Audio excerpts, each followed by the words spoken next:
And welcome back to the Hot Lap. We are talking not the San Marino Grand Prix, no longer, but we're talking the Emilia Romagna Grand Prix in Imola. It used to be called San Marino. San Marino is its own principality, its own country, pretty much. So we are back racing in Imola after last year, those really, really unfortunate floods, which must have been absolutely horrendous. Who cared about Formula One that weekend? It was just a case of survival for some of the families and people there. It looked absolutely horrendous, but I'm glad we're back at Imola, an old racing circuit. It does have some modifications. It was changed in 2021.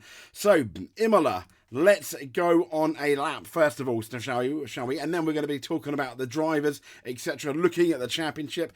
So here we come. This will be the Rivazza. I don't know if it's a Rivazza 1 and Rivazza 2, but it's really important here to get a really good slingshot into this start-finish straight, because yes, you can make an argument for it's anything but straight, but this is going to be the fastest part of the track. This is going to be where the DRS is. This is going to be where most of the passing is going to be, and we are full bananas until we come into the Variante Tamburello, which is this chicane here. No, you don't want to brake too late, because what you don't want to do is mess up the run into Variante Villeneuve. Yes, named after Gilles. As you can see, we kind of like mess up a tiny bit here, but here we come out there, getting ready for the Variante Villeneuve. Now, the first turn in on the left is really, really fast. I think even in some games you can take it flat. I don't know whether you can in the Formula 1 car, but throwing that thing left and then braking right, trying not to get completely on the curve into Tosa. Now, coming out, we got an absolute swap and nearly lost the car, I think, when I was trying to do a lap round it, as you'll see right here. Oh, whoops, a daisy.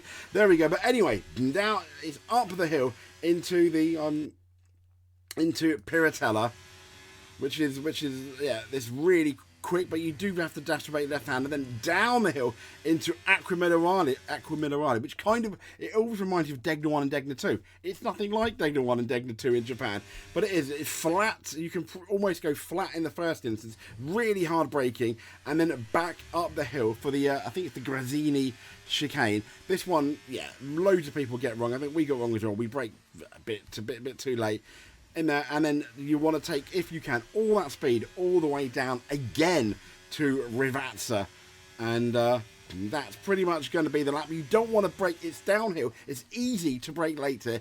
People have made mistakes there, and once again, a nice slingshot into that spectacular start-finish straight to do it all again. Yes, so I mean, some track facts for you, which I haven't actually is So the track length is 4.909 kilometres, or 3.050 miles. So there you go. We've got that one for you. But next up is it's a race length, a total race length of just over 309 kilometres. It's 63 laps, 19 turns. The circuit was opened in 1953. However, despite being open for, let's just say, a number of years, it wasn't until 1980 that they held a Grand Prix there. In total, 30 races have been held here. The track record is owned by a 2020 Mercedes car, Valtteri Bottas, and the lap record is a 1:15.484 with Lewis Hamilton in 2020. The lap record by Bottas, incidentally, is a 1:13.609. Any more facts you want to know? Well, 30 World Championship F1 races, as I said, have been held at Imola, and this is from lightsoutblog.com, awesome place to visit. The first 27 races of the circuit were held consecutively between 1980 and 2006. The track returned during the pandemic in 2020 to host the Emilia Romagna Grand Prix. But it did not take place, as you probably know, last year. From the 30 championship races there have been 16 different winners. And who holds the record for most wins? It is a Ferrari driver. It is Michael Schumacher. He's won on 7 occasions in front of the adoring Tifosi. And that's over double the wins of any other driver. 3 drivers on the 2023 grid have previously won Imola. Fernando Alonso in 2005. It was that spectacular defensive drive by Alonso, stopping a resurgent Michael Schumacher and Ferrari. And that he did.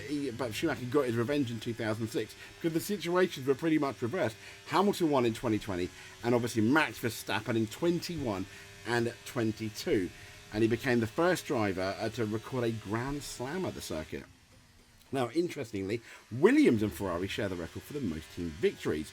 They're tied for the constructors, having won at the circuit on 8 occasions. That means 7 of those 8 times. Very much Michael Schumacher. So that's pretty much that's essentially the track at Imola, which is absolutely fantastic. Let's then, fingers crossed, hopefully this is going to work when I change it. Let's have a look at the Drivers' Championship, shall we?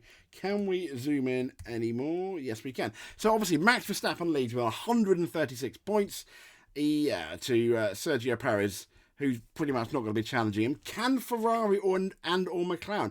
Albeit, I mean, you know, Lando Norris is pretty much, let me think, over 50 points behind Max Verstappen. People suggesting, can McLaren take the fight? I doubt it. I still think, I don't want to be a killjoy, I still think it's probably going to be Max's title to lose at this point. However, what Miami showed us is when Red Bull went on their top peak form, there is a chance. There is a chance. So Charles Leclerc, 98.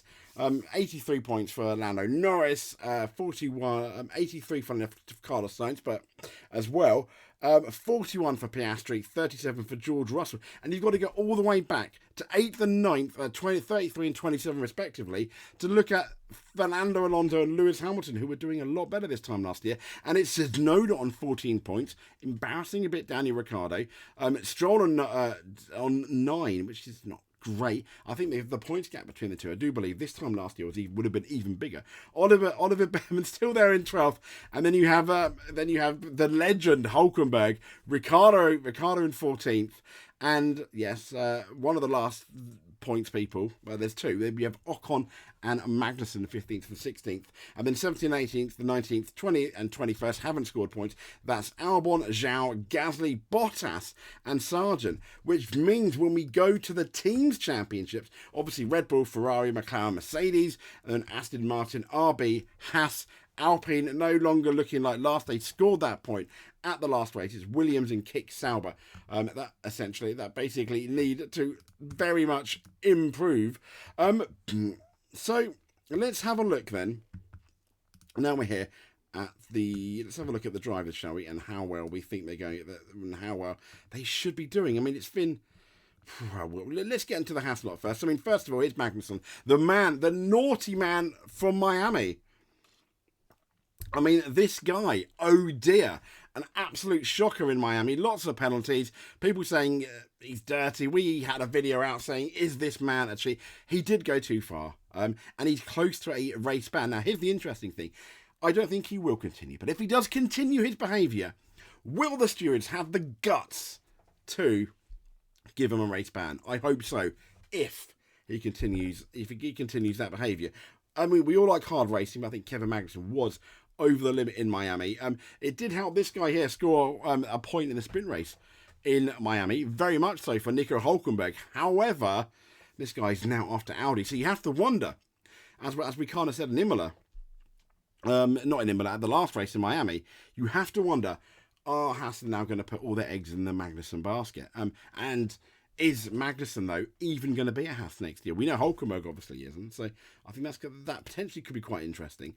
And another man under pressure, although he's been linked potentially with a Haas, is some of the reports I'm hearing. Crazy, is Zhou Guanyu. He's done a very, I think both Saubers, because of their pit stop errors and stuff, they have, it's the opposite, or almost flattering to deceive. They've been fairly solid, and it's either the strategy or the pit stops that have really, really upset Bottas and Guan Yu, not really giving them much of a chance. Hopefully, they've got it down to about 4 seconds, so it shouldn't be too bad for them.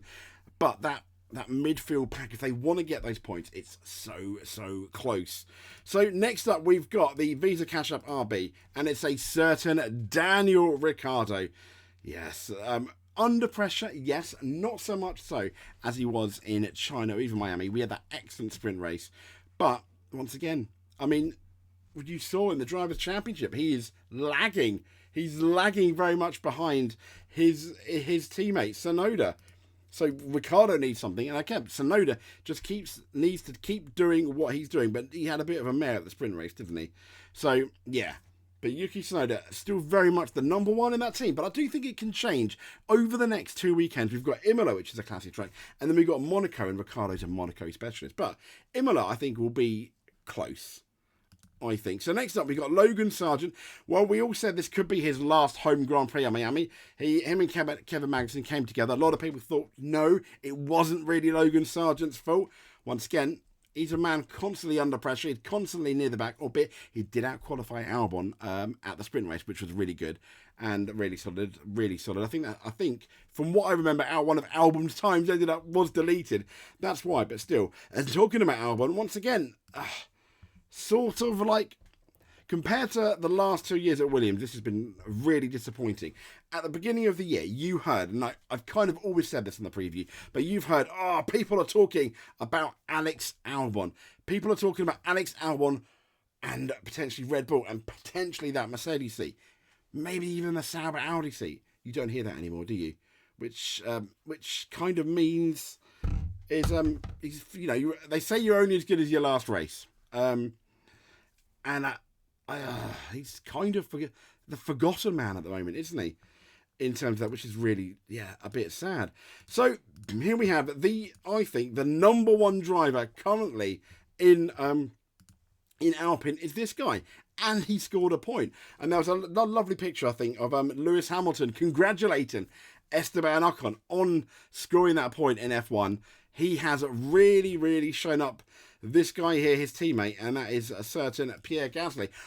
Once again, what are these two going to be doing? We don't know what Alpine we get. I think it'll be a struggle to score points. There is potentially rain in the air at the moment, albeit I'm recording this on Monday the 13th of May, about 10 o'clock at night. And I'd like to think we're going to have predicting the weather now, it's always a bit difficult because it changes so much, doesn't it? I mean, there was rain predicted for Miami potentially at one point, but it never really happened. But both the Alpine squads, Alpine, they need to sort themselves out. There's also rumours of people leaving Red Bull, maybe going to Alpine, but I guess we'll see. Maybe there'll be some news this weekend, who knows? But Alpine, I still think, are, considering their works team, are the biggest disappointments of the season, even though they're now not last in the championship.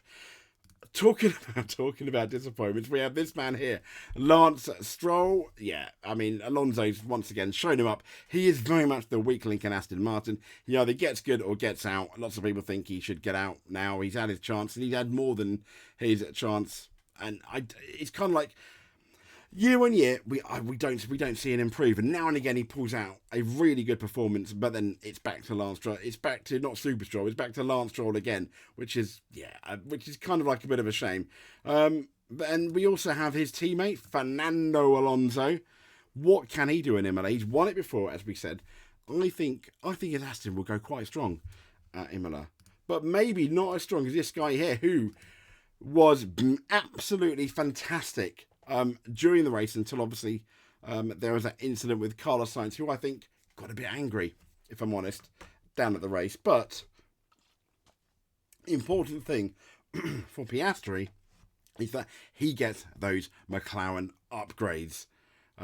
Also rumoured Red Bull upgrades and Ferrari upgrades, so it's going to be interesting. But he gets the McLaren upgrades, and he was in the race at Miami. He was only about 3 seconds constantly behind Max Verstappen before it all went wrong. Excuse me.